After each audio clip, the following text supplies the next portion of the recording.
Panginoon, huwag mo akong pabayaan ngayon. Panginoon, maraming salamat sa bagong araw ngayon na nasa buhay ko. Maraming salamat sa mga bagong pagkakataon na kasama ng araw na ito. Salamat sa bagong gising ko na kasama ang mga bagong pag-asa. Panginoon, hinihiling ko po sa inyo na huwag niyo po akong pabayaan ngayong araw. Huwag niyo po akong iwan. Huwag niyo po akong pabayaang mag-isa. Ayaw ko po, Lord, ng nag-iisa. Alam ko po na kapag kasama ko kayo, ang lahat ay magiging maayos. Ang lahat ay tatakbo ng maganda at tahimik. Ang isang araw na kasama kayo, Lord, ay isang araw na nasa tama ang lahat. Alam ko, Lord, na ikaw ang magiging guide ko. Alam ko, Lord, kung ikaw ang maglilid ng buhay ko, mapupunta ito sa maayos at tahimik talaga ang lahat. Dahil alam ko na ang araw na ito ay bahagi ng inyong magandang plano. Lord, nasa gitna po ako ng isang matinding problema. Isang matinding problema na kinukuha ang lahat ng parts ng aking araw. Walang oras na hindi ko naaalala ang problemang ito.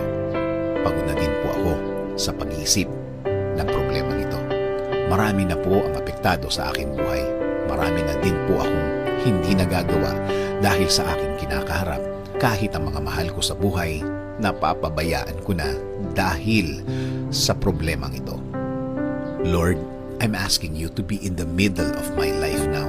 Ikaw na po ang mag-lead ng aking buhay. Ikaw na po ang manguna ng aking buhay. Ikaw na po ang magbigay ng direksyon.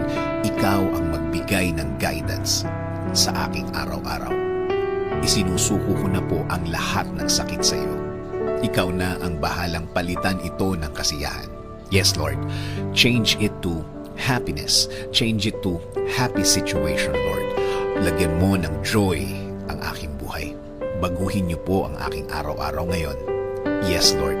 Kasama na ang mga araw na parating, mga linggo, buwan ng aking buhay. Sawa na din po ako sa aking sitwasyon, Panginoon. Inaamin ko sa iyo, Lord, na ang sarili ko na naman ang aking inasahan.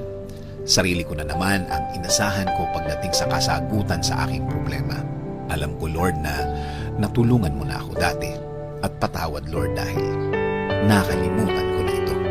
Ngayon po, starting today, ikaw na po ang manguna sa aking buhay. Lagyan mo po ito ng purpose. Ibalik mo po ang pakiramdam ko nung una kitang nakilala, Lord. Ibalik mo po ulit ang saya ng aking buhay na ikaw lang, Panginoon, ang aking inaasahan. Ikaw na ngayon ang aking huhugutan ng lakas. Ikaw na ngayon ang huhugutan ko ng wisdom. Sa iyo na ako laging magpo-focus, Lord. Ayusin mo ang aking buhay para sa akin at para sa aking mga mahal sa buhay. In Jesus' name I pray. Amen. Sabi nga sa Isaiah 41,